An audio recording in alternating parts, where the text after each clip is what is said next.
आपको बहुत बहुत स्वागत है आपकी अपनी यूट्यूब चैनल डीएलएड बाला में। और दोस्तों आज हम आपके लिए लेकर आ चुके हैं सेकेंड सेमेस्टर के प्रथम प्रश्न पत्र के इस मॉडल पेपर को। ये आपका डीएलएड सेकेंड सेमेस्टर का प्रथम प्रश्न पत्र है, यानी कि पहला पेपर है वर्तमान भारतीय समाज और प्रारंभिक शिक्षा। इसमें सबसे पहले आपको बहुविकल्पीय प्रश्न देखने के लिए मिलेंगे। इसके बाद ये पूरा मॉडल पेपर कुछ इस तरह से आपको देखने के लिए मिल जाएगा। इसके साथ मैं आपको ये भी बता दूंगा कि इसकी जो पीडीएफ फाइल है ये आप कहाँ से और कैसे डाउनलोड करेंगे। ये पूरा पेपर है, ठीक है। पीडीएफ फाइल भी मैं आपको बता दूंगा कि आपको कहाँ से और कैसे डाउनलोड करना है। तो मेरे साथ आप इस क्लास को एंड तक कंप्लीट देख लीजिए, आपकी परीक्षाओं के लिए बहुत ही ज़्यादा उपयोगी सिद्ध होगी।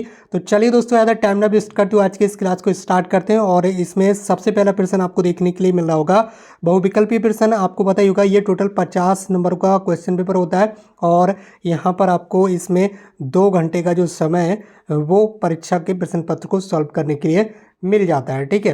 तो इस तरह से यहाँ पर सबसे पहले 15 इसमें बहुविकल्पीय ऑब्जेक्टिव क्वेश्चन रहते हैं। तो सबसे पहले ऑब्जेक्टिव क्वेश्चन आपको कुछ इस तरह से देखने के लिए मिल जाएंगे। आप इस पेपर को एंड तक कंप्लीट देख लीजिए। पीडीएफ फाइल भी मैं बता दूंगा, ये पीडीएफ फाइल आपको कहाँ से और कैसे डाउनलोड करना है। तो इसमें सबसे पहला प्रश्न है भावनाओं के विकास का जो संबंध है वो मूल्य के किस पक्ष से होता है। तो इसमें आपके सामने 4 ऑप्शन है, ज्ञानात्मक, भावात्मक, मनोगत्यात्मक या फिर कौशलात्मक। तो इस सवाल का आपका जो राइट आंसर हो जाएगा वो हो जाएगा भावात्मक। भावनाओं के विकास का जो संबंध होता है वो भावात्मक पक्ष से होता है, ये आपको ध्यान रखना है, ठीक है। इसके बाद आपका अगला प्रश्न है प्रश्न संख्या 2, शिक्षा का जो उद्देश्य है वो क्या नहीं है। हम शिक्षा ग्रहण करते हैं तो इसमें क्या उद्देश्य नहीं होता है शिक्षा का। शिक्षा के बहुत सारे उद्देश्य होते हैं, जिसके चारित्रिक विकास करना, अंतर्निहित शक्तियों का विकास करना, ज्ञान अर्जन करना, ये सारे के सारे शिक्षा के उद्देश्य हैं। लेकिन व्यावसायिकरण जो है ये शिक्षा का उद्देश्य नहीं है। तो प्रश्न संख्या 2 का जो आपका राइट आंसर हो जाएगा वो हो जाएगा ऑप्शन बी, ठीक है। व्यावसायिकरण ये शिक्षा का उद्देश्य नहीं है।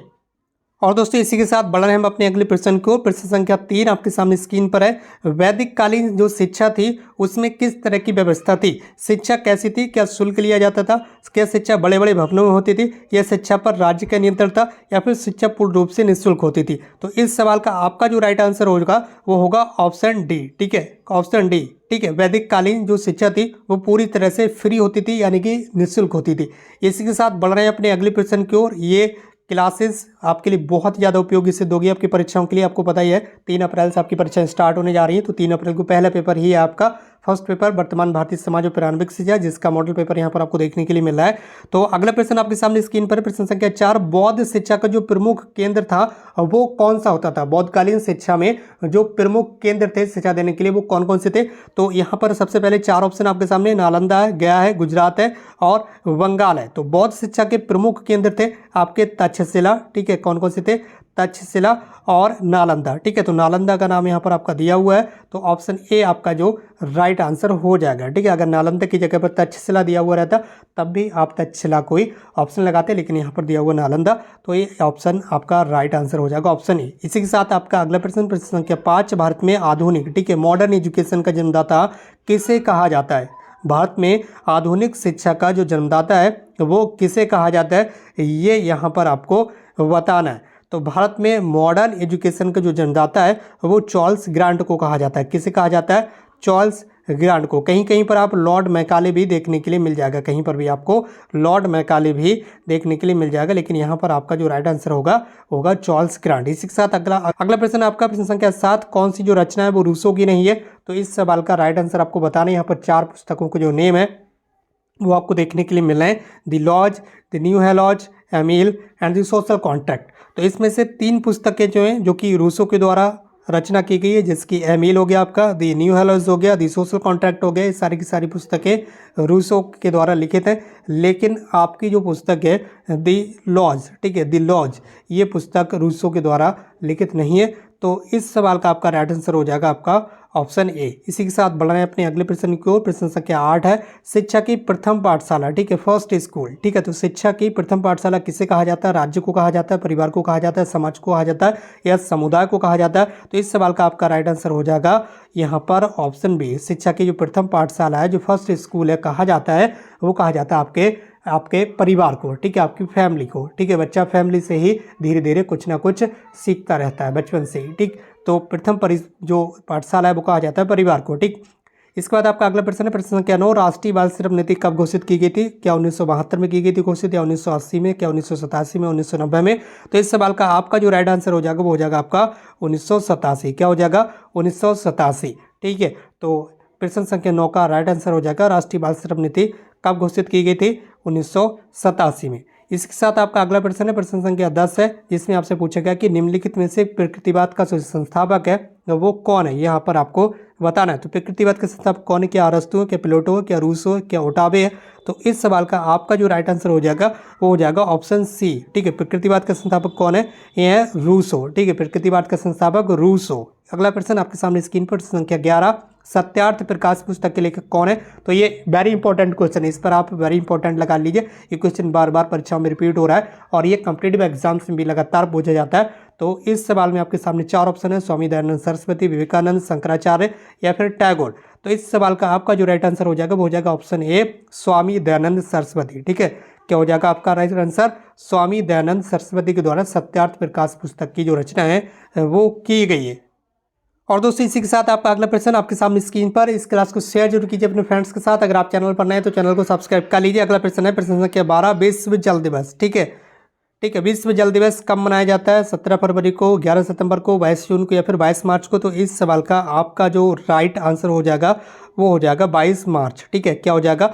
22 मार्च। अगर आपसे पूछ लिया जाए पृथ्वी दिवस कब मनाया जाता है तो पृथ्वी दिवस के भी आप डेट याद रखेंगे, वो हो जाएगा आपका 22 अप्रैल। ठीक है, क्या हो जाएगा आपका? 22 अप्रैल को पृथ्वी दिवस मनाया जाता है और 22 मार्च को आपका विश्व जल दिवस मनाया जाता है। ठीक है, ये दोनों चीज़ें मैंने आपको बता दी हैं, कुछ भी आपसे पूछा जा सकता है। अगला प्रश्न है प्रश्न संख्या 13, वैदिक शिक्षा का प्रमुख संस्कार क्या था? वैदिक काल में जो शिक्षा का प्रमुख संस्कार होता था वो कौन सा होता था? क्या उपनयन संस्कार होता था, क्या उपसंपदा संस्कार होता, क्या प्रवज्ञा संस्कार होता था, क्या बिस्मिल्लाह संस्कार होता था? तो इस सवाल का आपका जो राइट आंसर हो जाएगा वो हो जाएगा ऑप्शन ए। क्या हो जाएगा? ऑप्शन ए, उपनयन संस्कार वैदिक शिक्षा का प्रमुख संस्कार होता था। ठीक है, इसी के साथ आपका अगला प्रश्न, इसके बाद आपके अति लघु उत्तर प्रश्न भी आ रहे हैं। ये मॉडल पेपर आपकी परीक्षाओं के लिए बहुत ही ज़्यादा उपयोगी सिद्ध होगा। कई सारे प्रश्न डायरेक्टली इस मॉडल पेपर से रिपीट हो जाएंगे आपकी परीक्षा में। तो मैं आपको बताने जा रहा हूँ कि इस मॉडल पेपर की PDF फाइल को आप कहाँ से और कैसे डाउनलोड कर लेंगे। इस वीडियो के, इस क्लास के कमेंट बॉक्स में टेलीग्राम ग्रुप की लिंक दे दी गई है, तो टेलीग्राम ग्रुप को आप ज्वाइन कर लीजिए। वहीं पर आपको इसकी PDF फाइल भी उपलब्ध करा दी गई, तो फटाफट जाकर आप वहाँ से इसकी PDF फाइल भी लगातार डाउनलोड कर सकते हैं टेलीग्राम चैनल से। ठीक है, तो टेलीग्राम ग्रुप पर लिंक, यहाँ टेलीग्राम ग्रुप की लिंक दी गई इस वीडियो के कमेंट बॉक्स में, वहाँ पर से जाकर आप टेलीग्राम ग्रुप से इस PDF फाइल को आसानी से डाउनलोड कर सकते हैं। आपकी परीक्षाओं के लिए ये बार बार रिपीट करने के लिए आप जो है वो पढ़ाई कर सकते हैं। ठीक है, तो अगला प्रश्न है प्रश्न संख्या 14, शिक्षा का कार्य उत्तम नैतिक चरित्र का विकास करना है, ये किस शिक्षा शास्त्री का विचार है? ठीक है, शिक्षा का जो कार्य है वो उत्तम नैतिक चरित्र का विकास करना है, ये किसका कथन है? अरस्तु का है, सुकरात का है, प्लेटो का या हार्वर्ड का है? तो इस सवाल का राइट आंसर आपका हो जाएगा अरस्तु। ठीक है, ये किसका कथन है? अरस्तु का कथन है। प्रश्न संख्या 15 है डेमोक्रेसी एंड एजुकेशन। यहाँ पर एक बुक दी हुई है, कौन सी? Democracy and education. इस पुस्तक के राइटर आपसे पूछे गए हैं, कौन है? फ्रॉवेल है, रूसो है, जॉन ड्यूवी या फिर मारिया मॉन्टेसरी है? तो इस सवाल का आपका जो राइट आंसर हो जाएगा वो हो जाएगा आपका जॉन ड्यूवी। ठीक है, जॉन ड्यूवी, ऑप्शन सी। ठीक है, ऑप्शन सी आपका राइट आंसर हो जाएगा। इसी के साथ बढ़े अपने अगले प्रश्न की ओर। प्रश्न संख्या अब आपका आ चुका है अति लघु उत्तरीय प्रश्न। तो इसमें सबसे पहला प्रश्न है प्रश्न संख्या 16 नंबर से आपके अति लघु उत्तरीय प्रश्न स्टार्ट हो जाते हैं। इस्लाम धर्म में शिक्षा का क्या महत्व था, ये यहाँ पर आपको बताना है। ठीक है, तो ये इस्लाम धर्म में शिक्षा का विशेष महत्व था। मोहम्मद साहब कहा करते थे कि दान में सोना देने की अपेक्षा अपने बच्चे को शिक्षा देना अधिक श्रेष्ठ है। यानी कि इस्लाम धर्म में ऐसा बताया गया कि अगर आप किसी को दान में सोना दे रहे हैं तो अगर उसके बदले अगर आप अपने बच्चे को शिक्षा देते हैं तो वो ज़्यादा इम्पोर्टेंट होता है। ठीक है, वो ज़्यादा महत्वपूर्ण है, अपने बच्चों को शिक्षा देना ज़्यादा महत्वपूर्ण है किसी को दान में सोना देने की अपेक्षा। ठीक है, इसी के साथ आपका अगला प्रश्न है प्रश्न संख्या 17 है हुमायूंनामा किसने लिखा था? ठीक है, तो हुमायूंनामा किसने लिखा था? फटाफट आप बता देंगे। बाबर की पुत्री गुलबदन बेगम ने हुमायूंनामा लिखा था, जो एक श्रेष्ठ ऐतिहासिक ग्रंथ कहा जाता है। ठीक है, तो ये किसने लिखा था? यहाँ पर हुमायूंनामा, यहाँ पर गुलबदन बेगम ने। ठीक है, हुमायूंनामा किसने लिखा था? गुलबदन बेगम ने। आपका अगला प्रश्न है प्रश्न संख्या 18, अनौपचारिक शिक्षा क्या है? इनफॉर्मल एजुकेशन क्या है? तो अनौपचारिक शिक्षा बिना प्रयास, आडंबरहीन, अव्यवस्थित, आकस्मिक और सर्वत्र और सभी स्थितियों, परिस्थितियों, अवस्थाओं एवं सभी व्यक्तियों के द्वारा दी जा सकती है, यानी कि इसके लिए कोई टाइम निश्चित नहीं होता, कोई स्थान निश्चित नहीं होता। ये शिक्षा किसी भी समय किसी भी जगह कैसे भी आप ग्रहण कर सकते हैं, जिसे आप अनौपचारिक शिक्षा बोल देते हैं। इसी के साथ आपका अगला प्रश्न है, प्रश्न संख्या 19 नंबर का, स्वस्थ शरीर में ही स्वस्थ मस्तिष्क का विकास होता है या स्वस्थ मस्तिष्क होता है, ये कथन किसका है? तो ये कथन है आपका अरस्तु का। किसका? आपका अरस्तु का। आपको ध्यान रखना है। यहाँ पर प्रश्न संख्या 20 है, सा विद्या या विमुक्ति, सा विद्या या विमुक्ति, इसका अर्थ यहाँ पर आपको स्पष्ट करना है, आखिर इसका मतलब क्या है। तो ऐसा ज्ञान, इसका अर्थ क्या है, इसका मतलब क्या है? सा विद्या या विमुक्ति, इसका मतलब क्या है? इसका मतलब है ऐसा ज्ञान जो छात्र को जीवन संसार के मोह से मुक्ति प्राप्त करने में समर्थ बना सके। ठीक है, ऐसा ज्ञान जो छात्र को या व्यक्ति को जीवन संसार का जो मोह रहता है लगा हुआ, उससे मुक्ति दिलाने में समर्थ बना सके, इसी का यहाँ पर हिंदी रूपांतरण करके बताया गया। ठीक है, अगला प्रश्न, प्रश्न संख्या 21 आपसे पूछा गया कि किसने शिक्षण प्रक्रिया के 3 अंग बताए हैं? शिक्षक, शिक्षार्थी और सामाजिक वातावरण। ये शिक्षक प्रक्रिया के 3 अंग बताएं, ये किसने बताए? लेकिन ये तो बता दीजिए, उसका नाम पूछा गया तो ये जॉन डीवी ने कहा है। किसने कहा है? जॉन डीवी ने शिक्षण प्रक्रिया के 3 अंग बताएं, शिक्षक, शिक्षार्थी और सामाजिक वातावरण। इसी के साथ आपका अगला प्रश्न, प्रश्न संख्या 22, प्राचीन काल में शिक्षा का स्वरूप कैसा था? तो प्राचीन काल में शिक्षा का जो स्वरूप था वो वैयक्तिक था। कैसा था? वैयक्तिक था। अगला प्रश्न आपका प्रश्न संख्या 23, मैं व्यक्तिगत स्वतंत्रता को महत्व देता हूँ, परंतु हमें ये नहीं भूलना चाहिए कि मनुष्य आवश्यक रूप से एक सामाजिक प्राणी। ये किसका कथन है? महात्मा गांधी जी का कथन है ये। तो ठीक है, यहाँ पर आप देख सकते होंगे ये किसका कथन है? ये महात्मा गांधी जी का कथन है कि महात्मा गांधी जी का कहना है कि मैं व्यक्तिगत स्वतंत्रता, अपनी जो पर्सनल, ठीक है, स्वतंत्रता है, फ्रीडम है, ठीक है, उसको ये महत्व देते हैं। लेकिन हमें ये भी नहीं भूलना चाहिए कि ह्यूमन, हम एक सामाजिक प्राणी भी हैं। ठीक, तो ये कथन किसका है? ये महात्मा गांधी जी का। प्रश्न संख्या 24, शिक्षा के व्यक्तिगत उद्देश्यों के समर्थक कौन है? तो शिक्षा के व्यक्तिगत उद्देश्यों के जो समर्थक हैं वो हैं टीपी नन। टीपी नन, ठीक है, कौन है? टीपी नन। ठीक, इसी के साथ आपका अगला प्रश्न है, प्रश्न संख्या आपका 25। प्रश्न संख्या 25 में आपसे पूछा जा रहा है कि किस दार्शनिक ने सत्यम शिवम सुंदरम को जीवन के शाश्वत मूल्यों या आदर्शों के रूप में व्यक्त किया है? किस दार्शनिक ने सत्यम शिवम सुंदरम को जीवन के शाश्वत मूल्यों या आदर्शों के रूप में व्यक्त किया? तो ये प्लेटो ने किया। किसने किया? प्लेटो ने किया। ये यहाँ पर आपको याद रखना। अगला प्रश्न आपका प्रश्न संख्या 26, आदर्शवादी दर्शन में वस्तु की अपेक्षा किससे महत्व दिया गया है? तो इस सवाल का आपका आंसर है आदर्शवादी दर्शन में वस्तु की जो अपेक्षा है वो विचारों को महत्व दिया गया। वस्तु की अपेक्षा विचारों को महत्व दे दिया गया। किसमें? आदर्शवादी दर्शन में। इसी के साथ आपका अगला प्रश्न है प्रश्न संख्या 27, प्रश्न उत्तर विधि के जनक कौन है? तो प्रश्न उत्तर विधि के जनक कौन है, यहाँ पर आपको बताना होगा।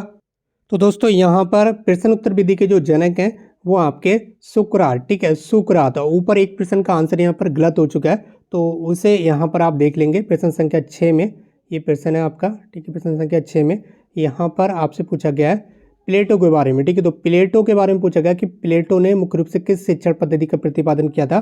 तो यहाँ पर आपका जो राइट आंसर हो जाएगा वो हो जाएगा संवाद विधि। ठीक है, यहाँ पर आपको ध्यान रखना है, ये क्वेश्चन अभी आंसर इसका गलत हो गया था, यहाँ पर आपको ध्यान रखना है। मैंने प्रश्न उत्तर बता दिया, तो प्रश्न उत्तर विधि के जो जनक है वो कौन है? सुकरात। ठीक है, तो इसे आप सही कर लेंगे, करेक्ट कर लेंगे।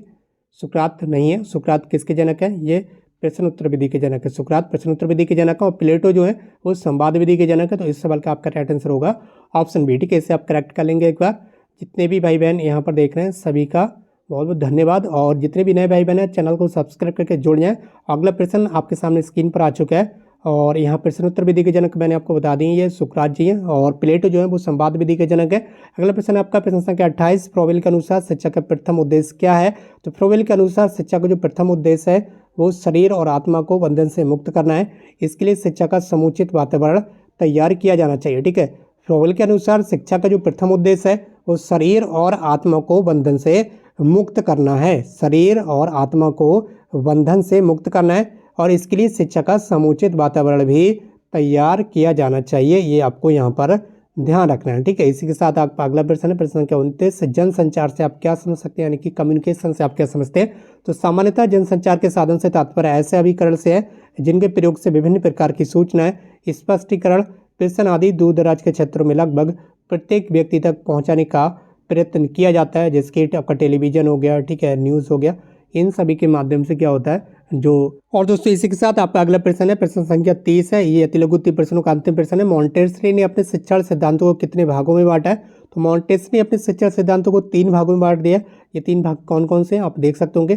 कर्मेंद्रियों की शिक्षा, ज्ञानेंद्रियों की शिक्षा और भाषा और गणित की शिक्षा है। ठीक है, इसके अलावा जो लघु त्रि प्रश्न है ये आपको खुद से यहाँ पर आंसर चेक करना होंगे, क्योंकि इनका जो यहाँ पर आंसर होता है वो थोड़ा लॉन्ग होता है। तो अगर वो आंसर भी यहाँ पर आपको दिखाया जाएगा तो वीडियो काफ़ी ज़्यादा लॉन्ग हो जाएगी। ठीक है, जिस वजह से ये इंपॉर्टेंट क्वेश्चन है। ठीक है, इस मॉडल पेपर के, तो इन्हें आप देख लीजिएगा और आपके पास जो भी सीरीज़ है उसे एक बार मिला लीजिएगा।